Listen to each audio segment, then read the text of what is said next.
I got 6:30. I'd like to call this meeting to order. Please join us in the Pledge of Allegiance.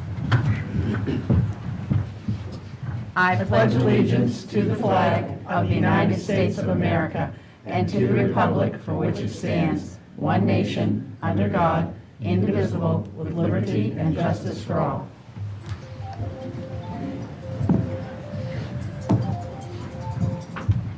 Thank you. Adjustments to the agenda. Yes, for the board's consideration, there are a number of adjustments to the agenda.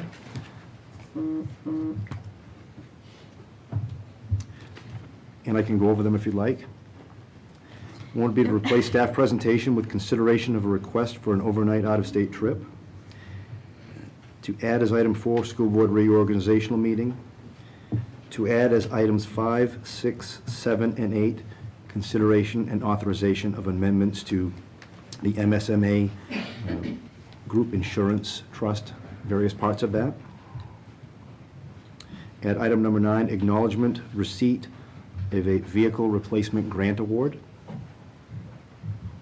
Add item number 10, discussion and consideration of a teacher leave request, and that comes with a possible executive session. And number 11, add that, an executive session under MRSA 20A 4056B for the sole purpose of conducting a due process expulsion hearing. And for convenience sake, the motion could be to amend the agenda as presented by the superintendent. I make a motion to amend the agenda as presented by the superintendent. Second. Discussion? Hearing none. All those in favor? 5-0. Approval of minutes for October 9th, 2018. I move that we approve the minutes of the October 9th, 2018 board meeting as presented. Second. Discussion?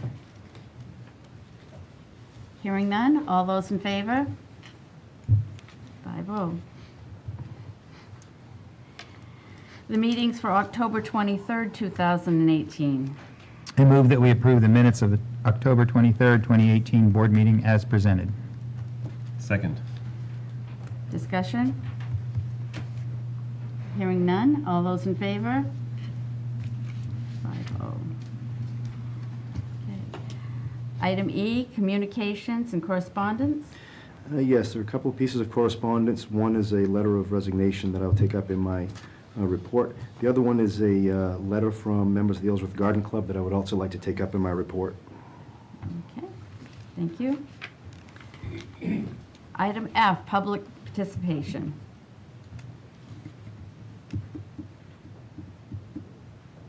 Go ahead. Moving on, administrator reports. Mr. Clifford.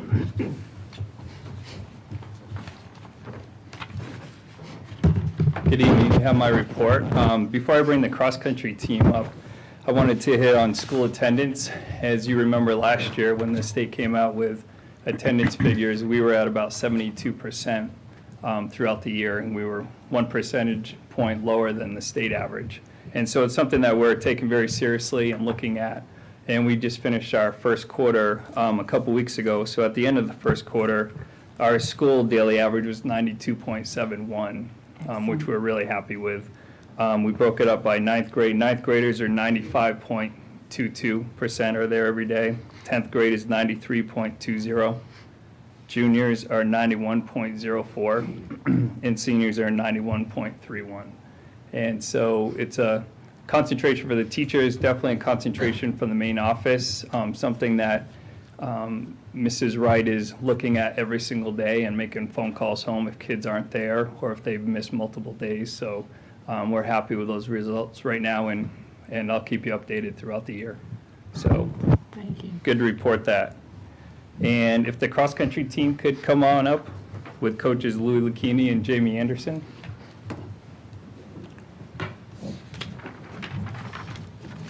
So just a little bit about these girls. So they finished this year as Hancock County champions, Northern Maine champions, state champions, and won the MPA Sportsmanship Award. And Louis Lucchini was named Coach of the Year for the conference also. So a tremendous, tremendous year. It was fun to watch them, fun to follow them, and you couldn't find a nicer group of girls, so it was well-deserved. And they also competed at the New England Championships this past weekend. So girls, if you could introduce yourself and what year you are, and then Coach Lucchini will talk a little bit about New England's. Come right up to this so they can see you. I'm Abby Mazguy, and I'm in 10th grade. I'm Miriam Nelson, and I'm a senior. I'm Sarah Shea, and I'm in 10th grade. I'm Trinity Montigny, and I'm a junior. I'm Caitlin McPherson, and I'm a junior. I'm Kristen Mosley, and I'm a junior. I'm Emma McKechnie, and I'm a senior.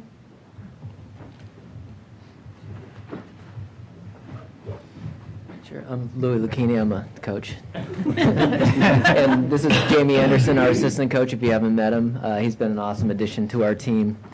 So as Mr. Clifford said, we had a great season winning Hancock County's Northern Maine Regionals and States, which gave us the opportunity to compete in the New Englands.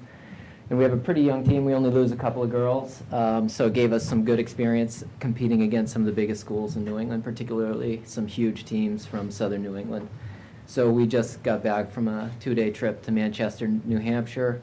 The girls ran well. We had a fun time, and it was a good overall experience. But couldn't be more proud of their performances. To be state champions this year was really a great meet for us. It took everybody to run really well in order to win, and they put it together at exactly the right time. So it was a great season. Great kids, as Mr. Clifford said. We couldn't ask for a better team. So thanks for having us in tonight.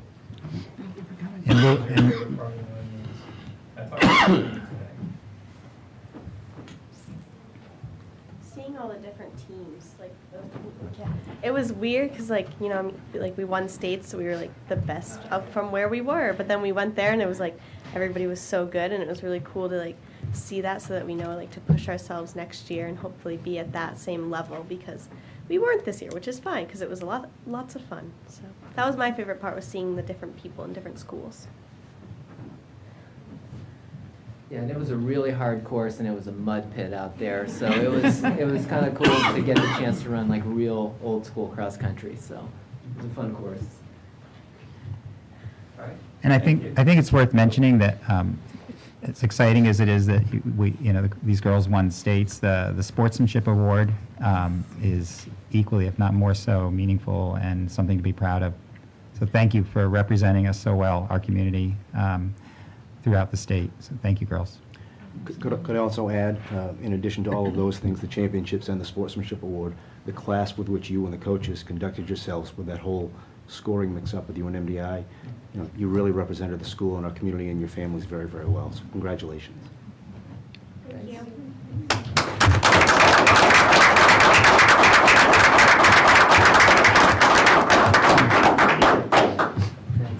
Thank you.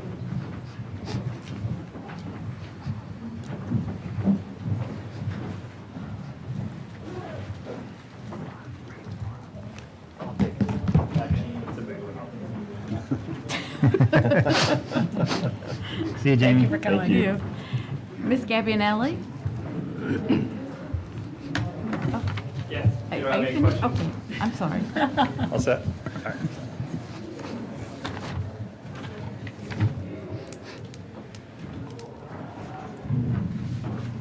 Good evening. On October 17th and 18th, I took about 8 of our middle school teachers to the Maine Association for Middle Level Education Conference at Point Lookout in Lincolnville. And they spent 2 days bonding as a team and learning about best practice in middle level education. And they were able to come back and present their learning at our staff meeting last week. So they're now trying some of these things in their classrooms and have their colleagues trying some of these best practices in their classrooms as well, so that's pretty exciting. We held our parent-teacher conferences this past month, and it was great to see all the parents coming out to discuss the learning progression of their children with our teachers. It was fantastic. On November 13th, which is today, we celebrated World Kindness Day. And so we did kind of a random act of kindness challenge, which was really nice to see all the middle school students really get involved. Our 5th grade team made T-shirts for the kids, and they were performing random acts of kindness all day. So that was really kind of a nice feel and a nice way to come back from the long weekend. And our middle school is excitedly awaiting Ken O'Connor's arrival for our professional development days on the 19th and 20th. I think I'm the most excited, really, but the teachers are really excited too, so it's going to be a lot of fun, and we're excited for that. Co-curricular news. Our Beauty and the Beast performance will happen on November 16th, this Friday, at 7 p.m., and November 17th at 2 p.m. So please come out. Is it 7 p.m. on Friday or 6? Because I have a poster that says 6. It might be 6. Maybe Okay, I have yeah. it wrong. Sorry. And then our winter sports are underway. We have picked our teams, and our practices are going. So basketball, cheering, chess will be starting up soon. And tonight we had a PTF meeting. We had a great turnout for that. And we also had winter sports parent night tonight for parents. So, any questions? Hope to see you guys at Beauty and the Beast this weekend. Thank you. Thank you. Thank you. Ms. Lewis?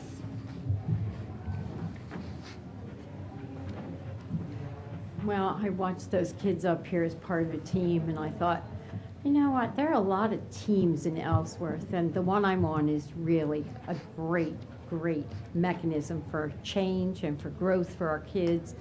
And I thought while they were standing here, my God, we're all running just as fast as we can. I'm not sure we're going to win states, but we sure are headed all in the same direction.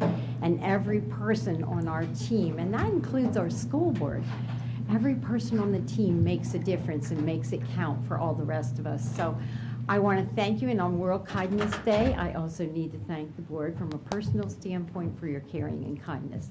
So thank you so much. When I talk about school climate, it still feels really good when people walk through the door, and I have colleagues who come to visit who say, geez, you know, for a big school. I said, I know, that's what I thought all along, big school, not as warm and friendly. And that is not at all what they report to me. And my colleagues are pretty frank about things. So I think we continue to look at that. And working with Erica and Travis, we get a chance to find opportunities for people to show how warm and friendly they are, and that our school's an inviting learning environment. I always want to thank the custodians for making sure it's clean, because that's the first thing people notice when they come through the door. The next thing is safety, and Glenn Mosier has been working with us, and boy, what a significant contribution he makes to this community, not just to the police force. It's amazing. Our bus drivers are continually communicating with us about the good things and the things that are a little more challenging.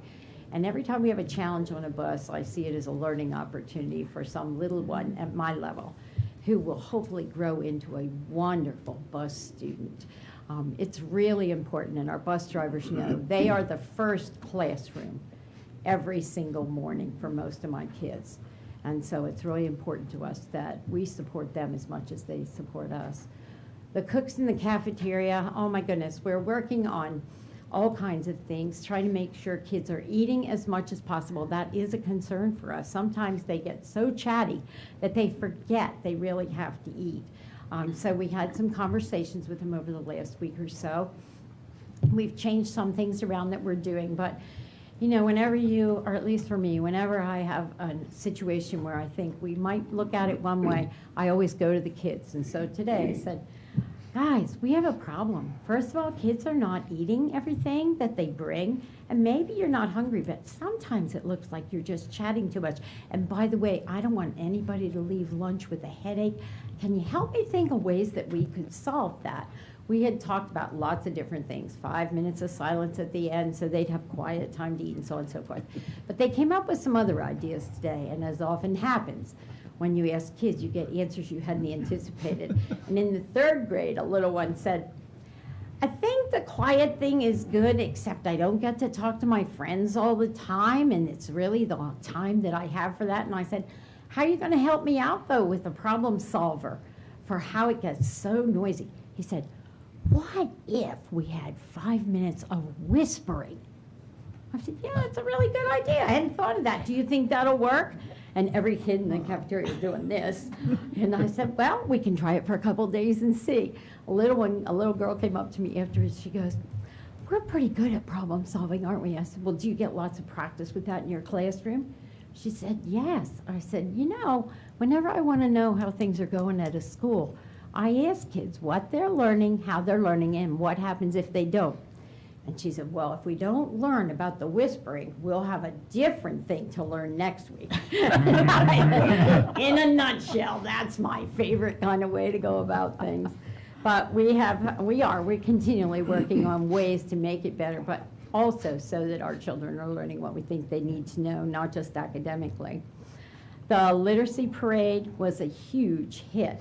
And Ms. Dorothy, all decked out in her Wizard of Oz Dorothy costume. We led those kids through that school, and Abby will tell you, it was amazing. But I think among the amazing things that happened, not just that children were dressed in character costume for a book that they carried, but when we paraded up through the older grades, those kids were out in the hallway, lining the hallway. And they smiled and they laughed and they asked questions of the little ones and they high-fived them and they fist bumped them. And it brought us all together in a way that Erica and I hadn't even anticipated when we came up with this idea. So it was absolutely fantastic. And when you have a large school, I have to say, in all the schools that I've done this in, never did I have 500 children behind me as I led through, and I didn't really anticipate that the route would cross the line from the beginning to the end, somewhere in the middle.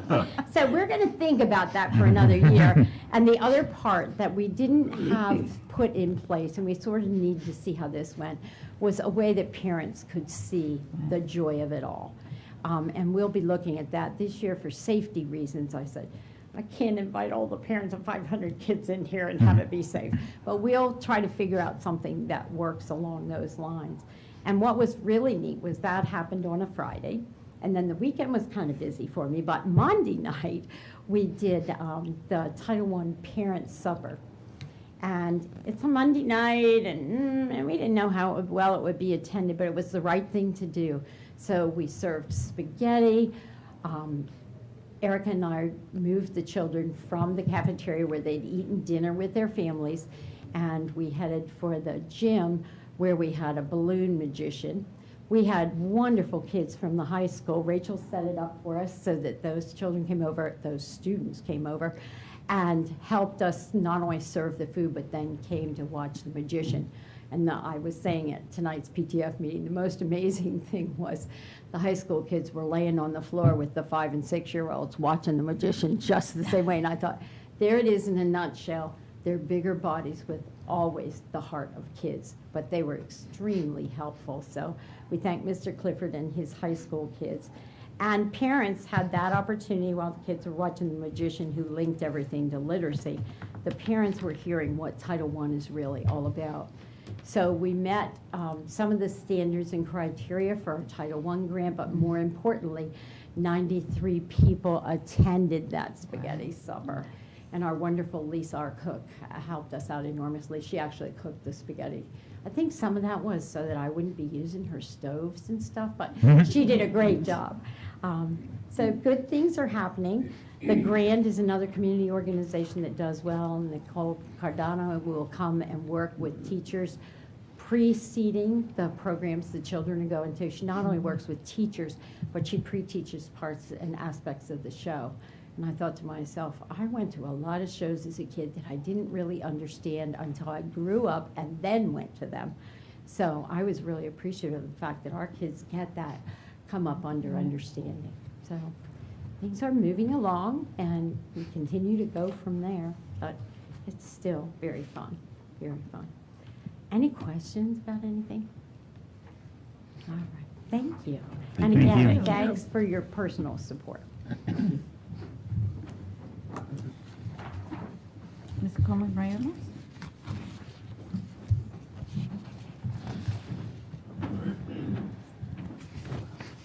Good evening.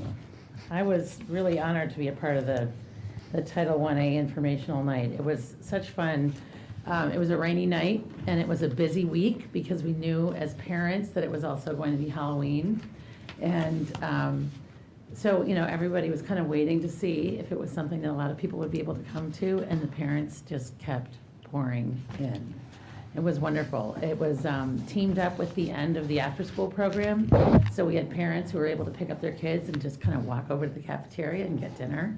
We had parents who were able to come in and sit down. Our amazing interventionists came up with a great idea of having knock-knock jokes printed out and laminated on the middle of the table. So all the families went and sat down, and the kids started reading knock-knock jokes. And so there's these parents laughing, and it just completely had everybody settle in and waiting for dinner. It was really a wonderful night. So I was very impressed with that. It was a lot of fun to watch. And I do want to thank Carrie Cutney at the high school, who coordinates a lot of community service, who immediately was able to find several kids who were willing to come over and help. And they were having a ball. They really did have a good time watching the balloon magician. I said, "You guys want to go clean up? We can leave sooner." And they're like, "No, we're good." They had a great time, but they were such wonderful help. So we really, really enjoyed that. The teachers put a lot of thought into the event, down to the knock-knock jokes, and we had a beautiful cake with that's a reed with the logo of the coupons. Kids were given coupons to the book fair. So the event tied in so many different pieces about literacy and about family involvement at the school. So it was really heartwarming. And what was wonderful is at the end, the kids had a surprise because our resource officer was outside with her vehicle open. Mrs. Torrey was there, and she was handing out Halloween presents. So there were books and there was pencils, and the kids had a really wonderful time. So it was a great way to exit because they also got kind of a Halloween surprise. So it was really wonderful. We were able to incorporate so many community helpers who really took the time to join us, and I do want to thank everyone for being a part of that. Right now, we have peer coaching at the Ellsworth High School that I've talked about a little bit before. The new student-centered program has begun at the high school. We have 9 teachers and Debbie Richards, the ESD instructional coach, and they're all working together to pilot a new peer coaching model. This year, they're observing each other in the classroom and sharing observations with each other to practice working with new teachers next year, since it's a new model. These sessions are then coupled with professional development with a cohort of teachers throughout the state, which has been coordinated by the Maine Curriculum Leaders Association. On December 13th and 14th, the whole team will attend a conference on collective efficacy in Augusta that will look at all the most effective teaching strategies.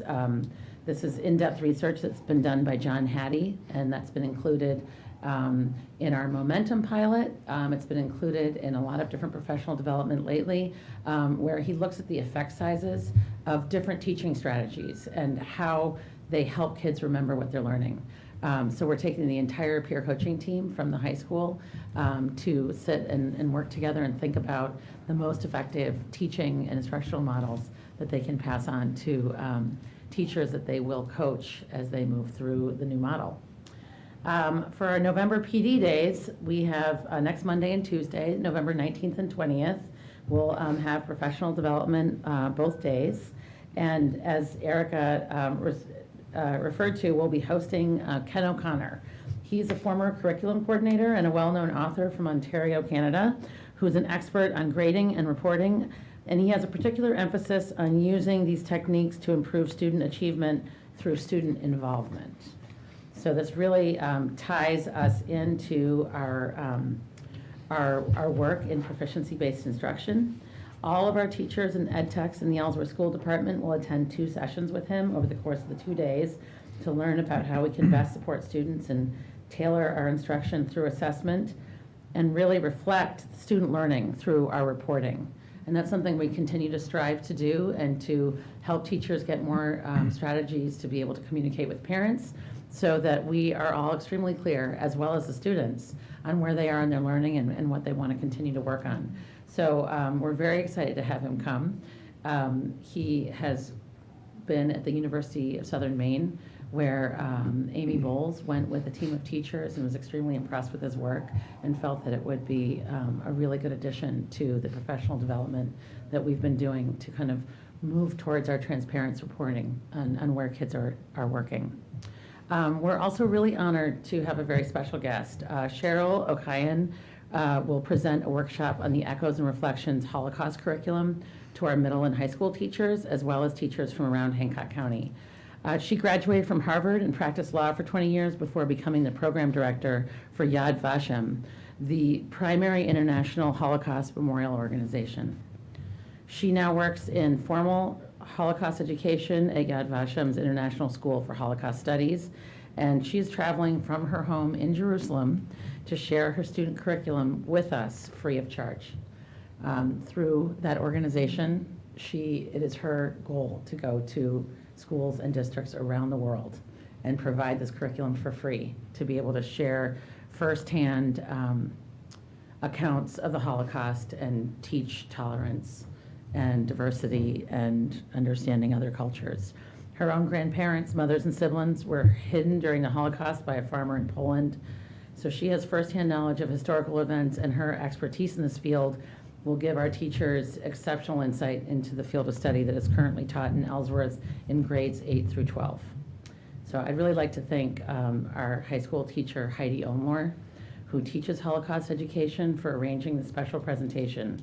This is a topic close to her heart, and I think in this kind of world of divisiveness right now, it is really important for our teachers to really learn good ways of working with kids and talking about how we can accept each other's differences and work together. Our physical education department will also host a countywide climbing wall training so that we can take maximum advantage of the state-of-the-art facilities we have at EEMS. And finally, our library faculty will be collaborating with the Ellsworth Public Library staff to develop programming and share best practices. Having a couple days packed full of activity. Do you have any questions? I don't have a question, but I have a comment. I really like the breadth of things you have going on. You have not just one single focus, but you have many things out there to kind of change it up and keep people interested. I think that's great. A lot of work that's greatly appreciated. Thank you. Well, it is a work by our whole leadership team of coming together and thinking about the things our teachers need and sharing a lot of discussion about how we can best help our teachers move forward and feel most effective. Thank you.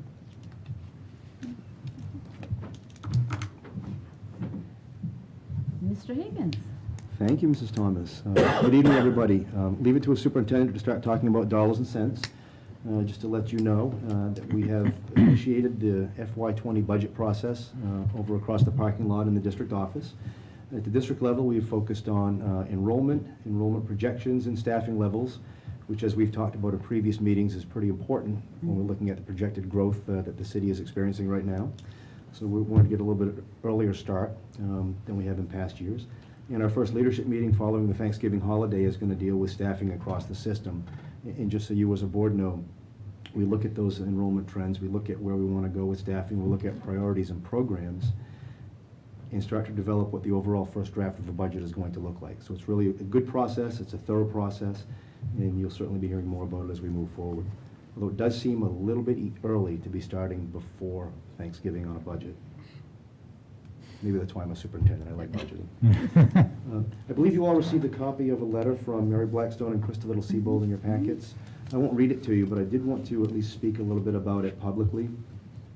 As indicated in the letter from Mrs. Blackstone and Mrs. Little-Seabold on behalf of the Ellsworth Garden Club, I also want to publicly recognize the group, not only for their ongoing partnership with our schools, but also for receipt of the Garden Club Federation of Maine's Thompson Lyford Award.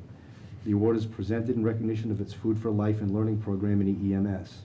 Consistent with their approach, Mrs. Blackstone and Mrs. Little-Seabold asked that all responsible parties for the success of the program, and in receiving the award, as they were an important part of implementing the curricular and co-curricular components of the program. And she's talking about not just the Garden Club, but gifted and talented teacher Mary Michael Billings, who also serves as our garden coach, all of the teachers at EEMS, and all of the students who were part of this. So leave it to them to give credit to other people who were part of the process. Additionally, the Garden Club also donated the $50 that came along with the award back to the Garden Club to support ongoing work with the school garden and classrooms.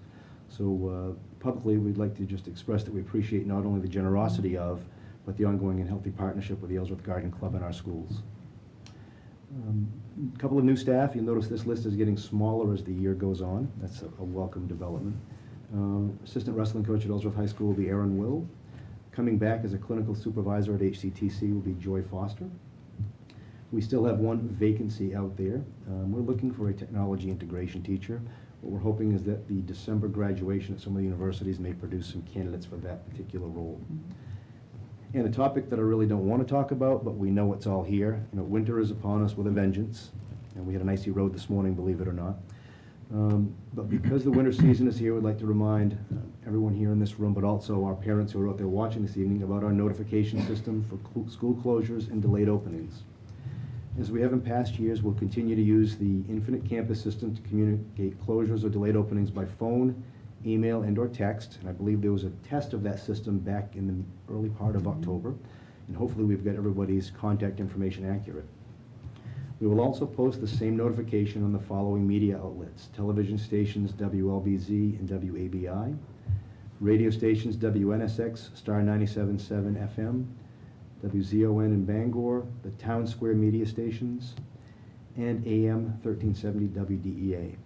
Now, the next piece I would also ask people to take special note of. As you recall during our discussion of the calendar development last spring, we identified an issue with delayed openings that occurred on Fridays. We found that having a delayed opening of 2 hours on a Friday and then dismissing students at 1:30 really was not a beneficial academic day.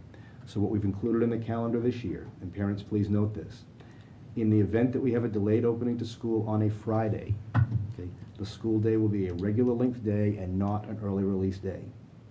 I think it's well timed that we're talking about this tonight, because it's very possible, based upon the forecast, that this may happen this coming Friday. So if it's a delayed opening on Friday, school day will be a regular length day, not an early release day. And that concludes my report, unless you have any questions. I do, Mr. Higgins. I believe last year there was some discussion about adding board members to the notification system. Did we not discuss that at some point? I believe Mrs. Thomas asked, because at the time, she may have been the only member who didn't have a student in school. Right. And that was before you came to the board. Yeah. I guess I'm going to defer that question to Mrs. Thomas. Have you been added to the system? I may have been added. She sent me an email, but it didn't work, so I haven't gotten back to her to tell her it didn't work. I know we have 3 of our members who are already on the system. Yeah. We will follow up with IT for the 2 of you, Okay, thank you. if you would like to be on there. Yeah, Yeah. I would, just so it lets us just be, often your notification is prior to everyone else's, Mhm. you know, the television station. That's the goal. Yeah. Yeah, we can check out on that. Thank you. You all set? Okay. Item H, committee reports.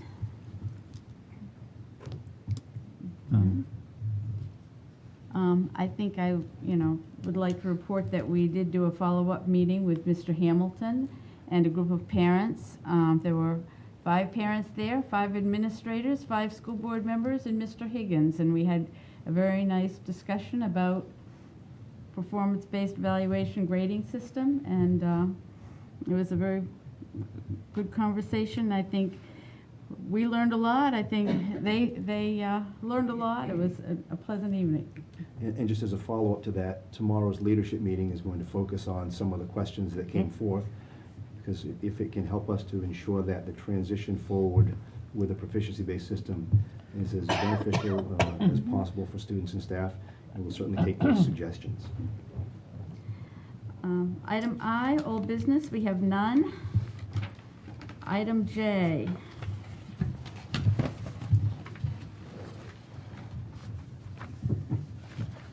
Request for an overnight out-of-state trip. And Mr. Clifford's going to be presenting for Mrs. Corson, who's not here. Okay. Mrs. Corson, Mrs. Cudney have parent-teacher conferences going on right now. So I brought the information. This has been an annual trip. Flamenco is the nationally recognized dance of Spain. It's rich with history and culture, and Mrs. Corson is hoping that by exposing the students to this amazing style of dance, they will have a new appreciation of the language and culture they are studying. This will be her 14th time on the trip, 11th time taking EHS students. And every year it's been a wonderful experience. And if you look at the itinerary, the flamenco dance, that workshop is most of the day. And then they will hit a couple Spanish food restaurants. And then they can practice their Spanish in talking to the dance instructor and also at the restaurant. So it's a weekend in Boston and just meeting and being in the Spanish community in Boston.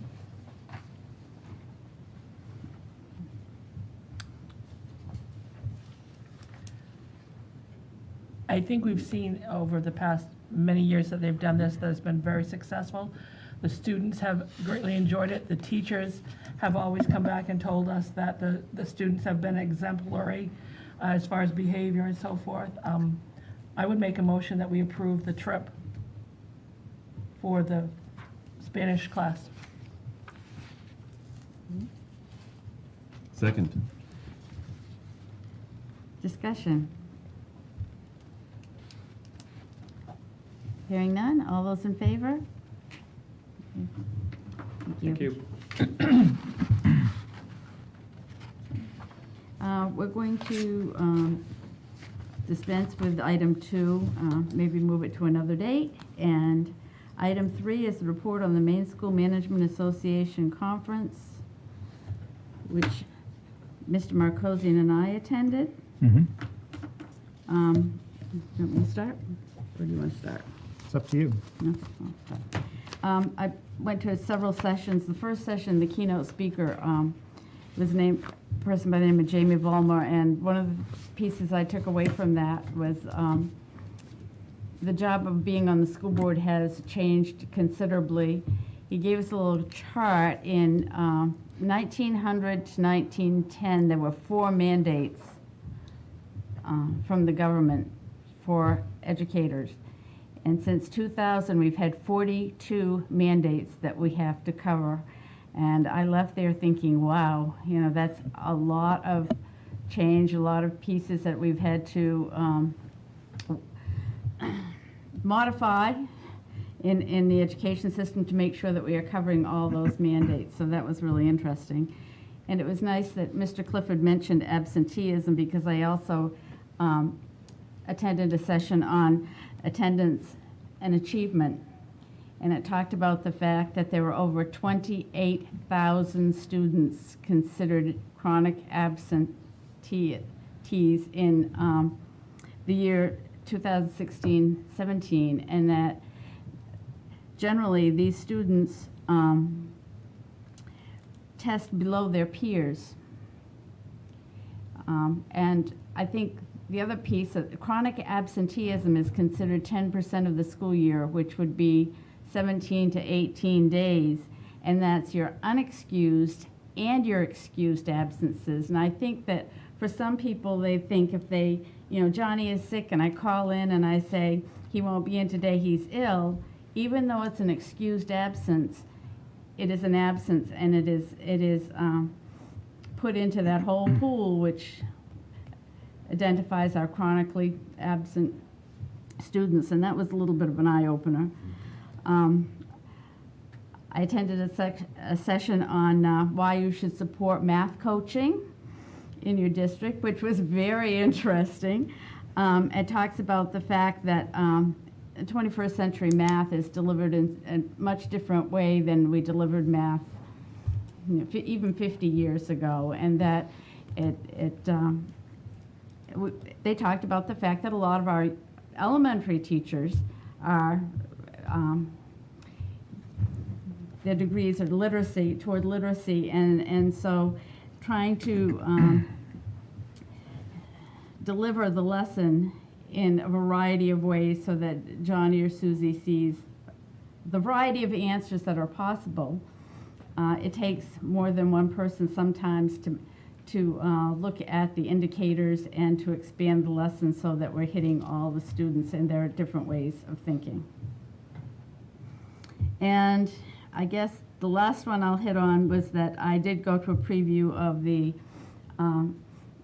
Every Student Succeeds report card, which is pretty exciting. I can't wait for that to come out, but I know we're going to work on that at our next workshop and look at it, but that was pretty exciting. And it was a very good workshop. I enjoyed it. So.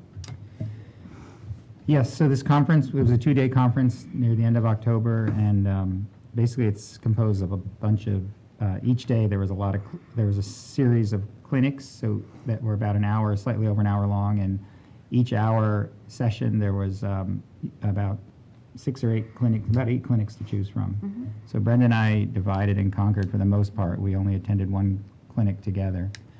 I'll back up a little bit and talk about the keynote speaker who Brenda referenced, Jamie Vollmer. Another interesting point he made was that when public education first started in this country at the founding of our nation, and a lot of it was promoted by Thomas Jefferson, it wasn't really universal public education. There was a small number of people who were could privileged to be able to receive it, and over the years that that percentage of our population has steadily increased until at the beginning of the 20th century, it was pretty universal. But even then, and as late as the 1970s, it really wasn't necessary for people to become educated in all of these subject matters that we teach in order to go on from public education and get a job that could support them. The U.S. Department of Labor issued a report in the late 70s saying that I think it was I'm speaking off from memory, but about 77% of the jobs that were out there didn't require even a high school diploma. And we've, in a few short decades, we've entered a drastically different phase where there's even jobs that we think of as manual or low-skilled, or there's so many things having to do with IT, with advanced skills in communication, that any school system that's not fully educating all of its students, even if they're not going to go on to college, is failing those students if they're not prepared for the kind of world that they're going to go out into. And I think it's one of the reasons why we've promoted proficiency education here, and it really makes us realize that there's so much more that we're depending upon our educational system to provide than even certainly 100 years ago, but even just 30 or 40 years ago. It's pretty daunting, but I think we're doing a good job here in Ellsworth, and I know we'll continue to do that. Some of the other clinics that we attended, I attended actually 2 clinics on collective bargaining. There was a clinic that I believe you attended on engaging your local community to support public schools. The clinic we attended together was advanced school board training. There was also a budget decision-making and communications clinic that Brenda attended. Building a leadership team, school board and superintendent relationships. Brenda referenced the Every Student Succeeds report card, but I attended a separate clinic on the Every Student Succeeds Act and what the Maine Department of Education is doing to support efforts to meet those goals. And there's actually a lot of resources available from the state, and all we have to do is ask for them, and we can receive them without any additional expense. And I also attended a clinic on ADA compliance, Americans with Disability Act, which was pretty interesting. So all in all, it was it was 2 days full of lots of new information and lots of knowledge gained, and I'm glad I went. And the food wasn't bad either. I think we'd be remiss if we didn't mention that the last speaker, the lunchtime speaker, was Brian Langley. Yes, thank you. And who, as we all know, is finishing up his term in the legislature as our state senator. We just saw his successor in this room a little while ago.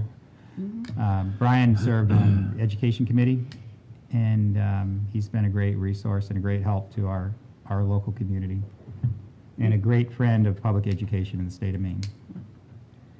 And his message was basically that there's an urgency for schools to partner with the business community to address the workforce shortage,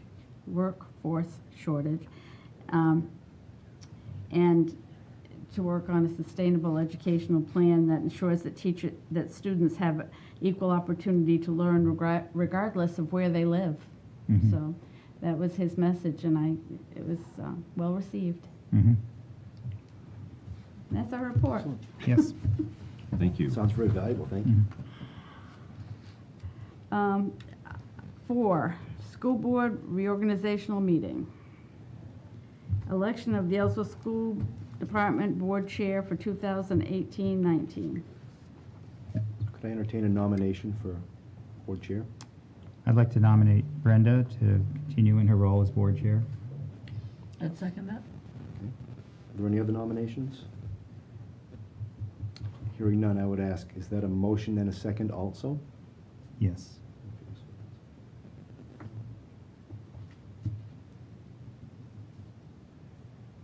So we have a motion, you have a second. Is there any discussion? Hearing none, all in favor? Opposed? Oh, no, I'm fine. Abstain? Okay. You can vote for yourself. I can vote for myself, okay. I'll turn it back over to you, Chair Thomas. Okay. Election of Ellsworth School Department Vice Chair for 2018-19.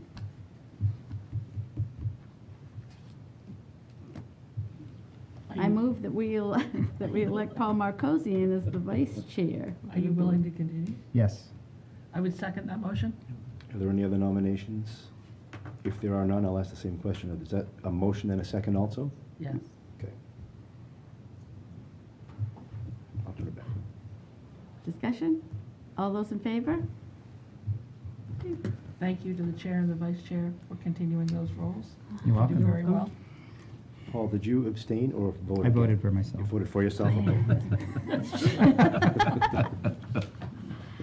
Okay, item 5, consideration and authorization of amendments of MSMA Property and Casualty Insurance Declaration of Trust and Participation Agreement. If I may, for the board and for the members of the public, the next 4 items deal with the MSMA Insurance Trust, of which the Ellsworth School Department and Ellsworth School Board are members. The purpose for these items is because 4 or 5 years ago, the Insurance Trust voted to authorize certain amendments to each of these 4 components of the Insurance Trust. And what they found out through an audit was they did not have enough of their membership boards voting to authorize those. So they reached out to school boards around the state and asked if they would take those actions. So that's why these are being presented to you this evening. Okay.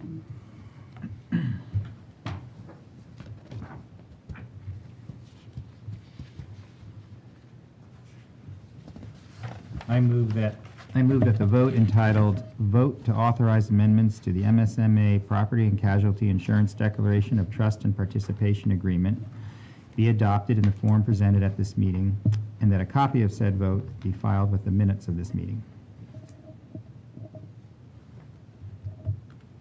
Second. Discussion? What's the amendment? I'm glad you asked. The amendments are limiting the membership to entities whose income is excluded from the tax under Section 115 of the Code in order to help ensure the trust is not subject to tax or ERISA, changing the definition of the fiscal year to allow the trust to operate on a calendar year for tax reporting and a program year for administrative purposes, amending the bylaws to permit written notice to be delivered by email, changing citations in the current versions of the statutes now in effect, and amending the documents to allow the trustees, as an elected board of trustees, to delegate broad powers to Maine School Management.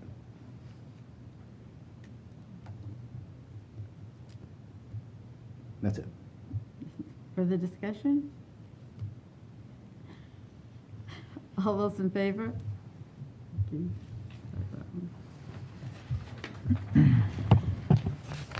Consideration and authorization of amendments to MSMA Workers' Compensation Insurance Declaration of Trust and Indemnity Agreement. Is it possible we can hear what the amendments are before we make a motion? Or does it Under have to Robert's go Rules into of Order, it's supposed to be a motion and a second, and then. But I can give you a preview that they're very similar to the ones that I just read for the PNC Trust. Okay. Make a motion to vote entitled Vote to Authorize Amendments to the MSMA Workers' Compensation Insurance Declaration of Trust and Indemnity Agreement be adopted in the form presented to this meeting, and that a copy of said vote be filed with the minutes of this meeting. I'll second that. Discussion? Now we can hear what it is. Sure. Again, they're going to sound very much the same. One is limiting the membership to entities whose income is excluded from tax under Section 115 of the Code. Again, changing the definition of the fiscal year to allow the trust to operate on a calendar year for tax purposes and a program year for administrative purposes. Amending the bylaws to permit written notice to be delivered by email. Changing citations to reflect the current version of the statutes. Amending the documents to allow trustees to delegate broad powers to main school management. And the additional one on this would be amending the bylaws and administrative regulations to notice membership and superintendent insurance of any terminating members. Further discussion? All those in favor? 5-0. Consideration and authorization of amendments to MSMA Dental Insurance Declaration of Trust and Indemnity Agreement.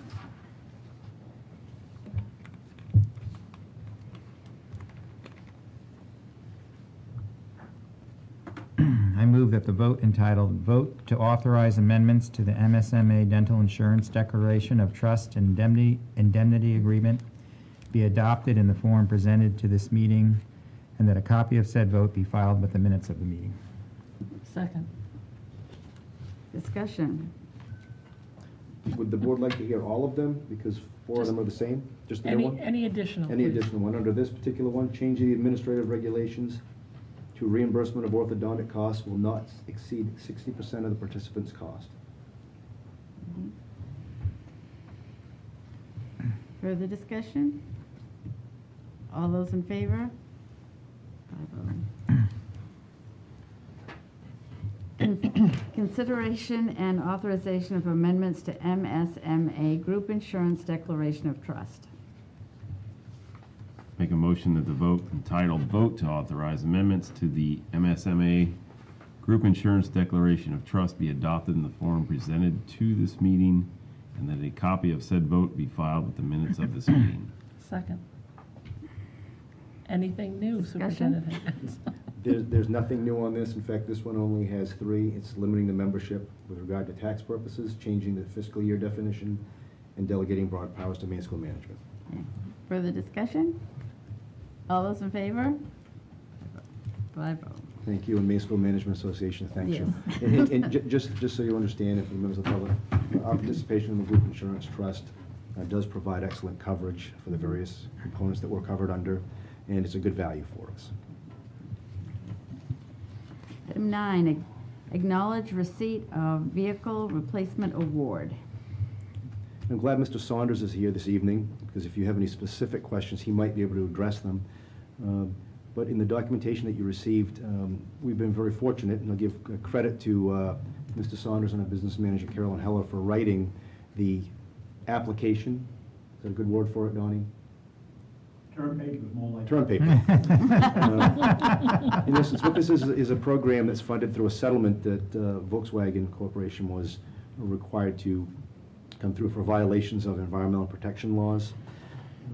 Under this particular program, school departments and municipalities are able to receive funding to cover a significant portion of the cost of a replacement vehicle. We decided to apply for one propane-powered school bus, and we have received notice that our application was successful. In fact, it scored very highly, so we're being granted 80% of the cost of a new propane bus.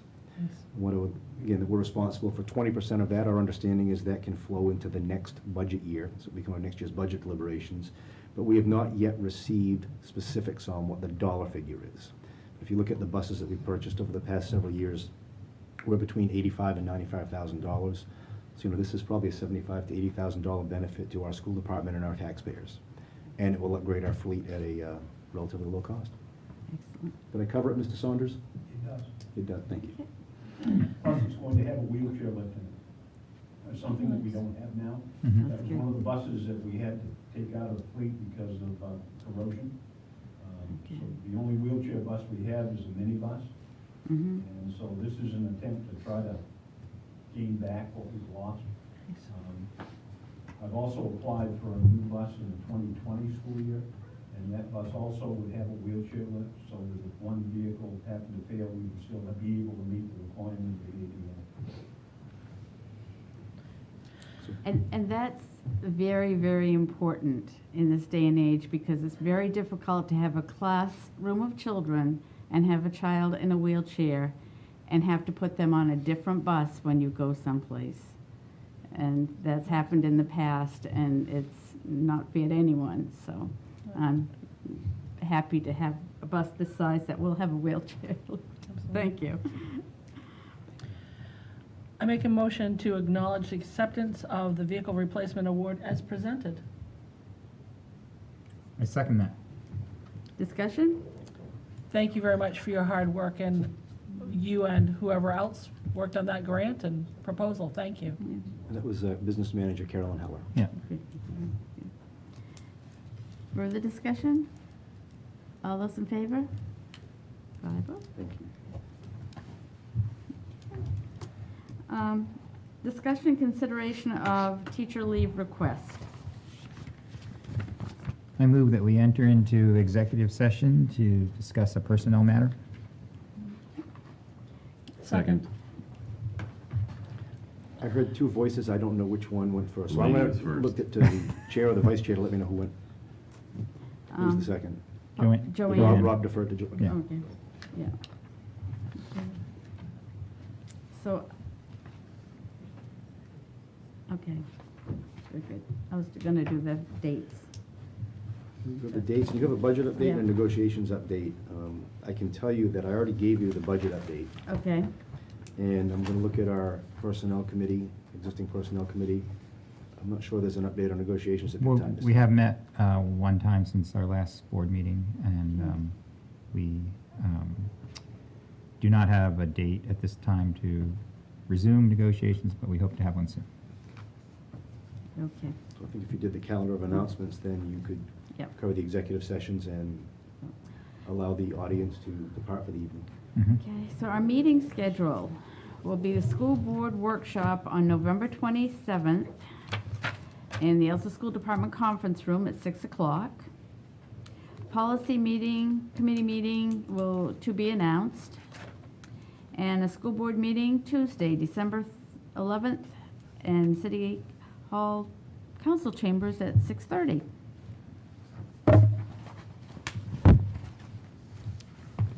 And now back to going into executive session. You have a motion and a second on the table. We've got, yes. Discussion? All those in favor? Okay.